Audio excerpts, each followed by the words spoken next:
In 1985, actors Robert Redford and Meryl Streep made history by coming together in one of the first Hollywood blockbusters to highlight East Africa.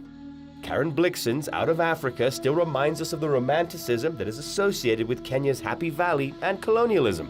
Whatever the pros and cons of the colonization of Africa, there is one lasting legacy of former times that is more apparent in Kenya than in most other African countries. That is a golf infrastructure. Something that is not regularly mentioned is that Karen Blixen herself and Kenya's history of golf are intertwined.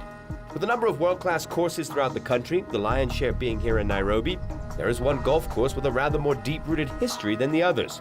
Often referred to as the Glen Eagles of East Africa, the Karen Golf Club, on the outskirts of Kenya's capital Nairobi, offers one of the most unique golfing experiences within the region.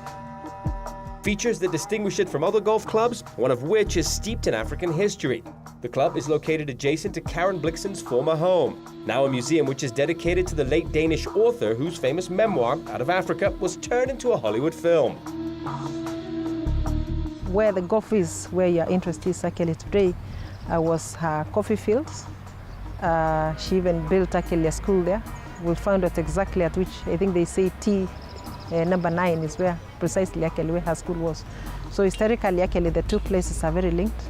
In fact, that golf field was actually constructed to market the farm when it failed as a coffee farm and it had to be done as a residential.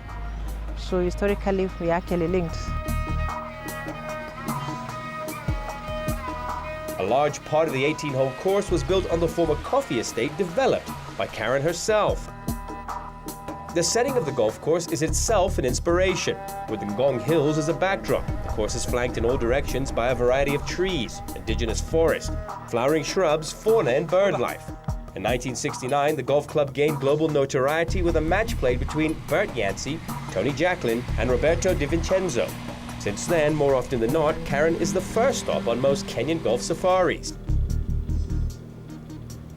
This is also home to the 2015 Barclays Bank Kenya Open. Golfers from around the world will converge here in Karen from April 9th to the 12th, with organizers announcing a field of 156 local and international golfers who will vie for a share of the $200,000 purse. Today we were literally doing the formal launch of the Barclays Kenya Open for 2015.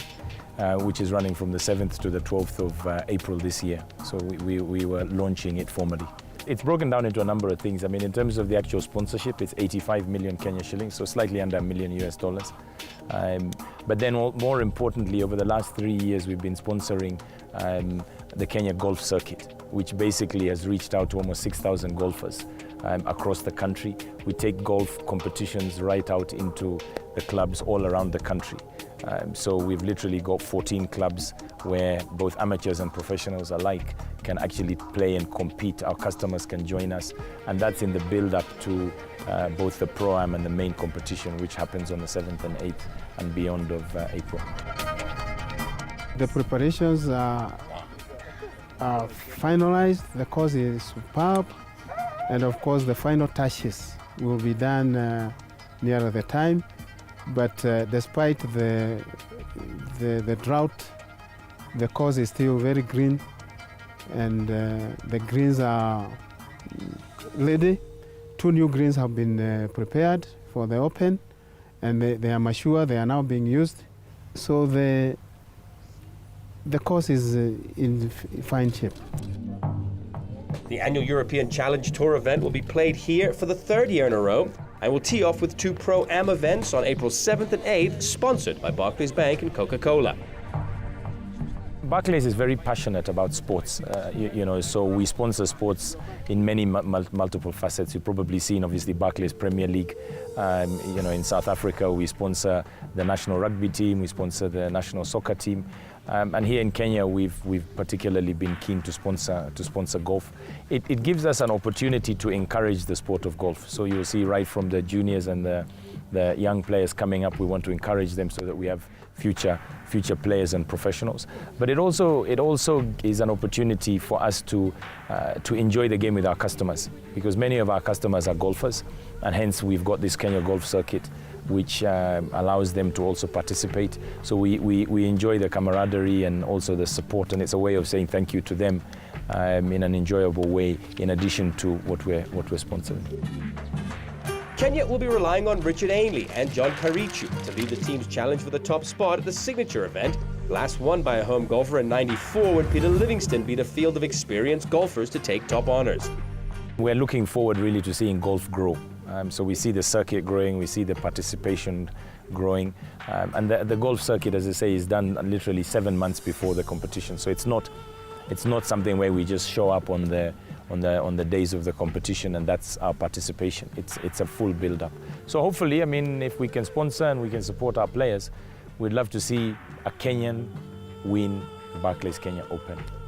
But we still encourage the best of pros from typically 20 plus countries to come here and compete. But we want our people to win in their own right. We expect 156 players. 6 of them will be amateurs, 150 professionals.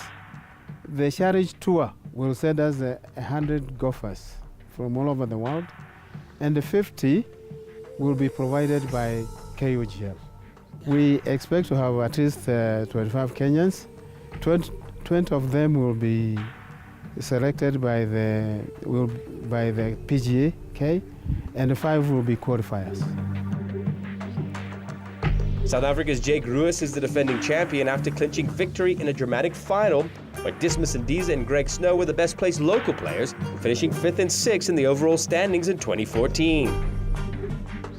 There are a number of Pro-Am events leading up to and after the showpiece in Karen. The Windsor Classic kicks off this weekend in Nairobi, followed by the Kenya Open. Then it's the Africa Zone 6 in Kampala, followed by tournaments in Thika in Kenya's Central Province and Lusaka in Zambia.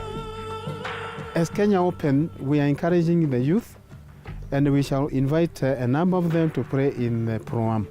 In fact, as a country, we should promote the youth in schools, in upcountry, because to be top player, you must start early. All the top golfers, McIlroy, Tiger Woods, they are champions at 19 years old. So even for our country, if we really want to improve our golf, we must include the youth. And of course, we expect our patron, former President Mwai Kibaki, to be here. We also expect to invite His Excellency the President to be the official guest. So it will be very exciting, and the event is improving year on year. So we hope to improve it even this year. This is yet another opportunity for the golfing world to experience what this piece of Kenyan history has to offer.